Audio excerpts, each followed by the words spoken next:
Well, personal learning networks, I think, are really important in this environment because it's the first time in a long, long time that we can really get outside of the classroom and really begin to build kind of our own classrooms and our own curriculum. And so the change here is, or the shift here is that we can really connect around ideas that we're passionate about, that it doesn't matter where people are necessarily in physical space. What matters is that we can find them, that we can connect to them in some way, and that we can begin conversations about the things that we really want to learn about. So everybody's network is going to look a little bit different. Everybody's going to connect to other people, to different people, depending on their interests. And the literacy then becomes, how do you build these networks? How do you flourish within these networks? How do you find trusted sources within that context?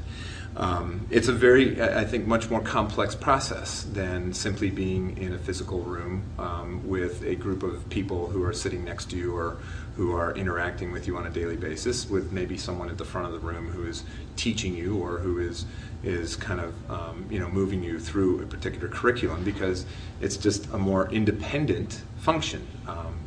You have to be the one to engage in those conversations. You have to be able to find those other people who are producing content or who are engaging in their own conversations around what it is that you're interested in. And I think you have to be able to do all this in safe ways as well. My big issue right now with schools is that I think we're trying to pretend that kids aren't creating and aren't participating in their own personal learning networks already. They are. There's no question about that. When you look at the uses of MySpace, you look at the uses of Facebook, you look at the statistics as to how many kids are already engaged in those places. They absolutely are networking. The issue is that there's no one that's really teaching them how to leverage that participation, that you can do a lot of learning within the context of those networks, and that we need to help them do that. We need to help them do it safely so they know what's coming at them. They can recognize people who may not be people who they want to interact with.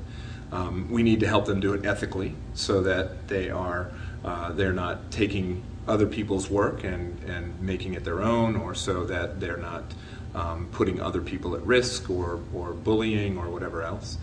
And we need to help them do that effectively. And I really think that the best way that we begin to do that for our kids is to begin to do that for ourselves. We have to create our own personal learning networks as educators. We have to understand how those networks can have a profound impact on the way that we learn.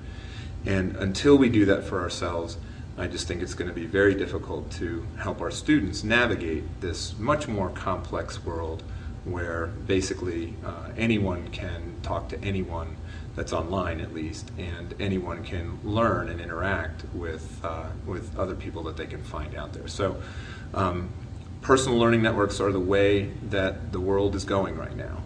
That we create our own spaces, we create our own environments, we find our own teachers, we participate in those places in some very different and some potentially transformative ways.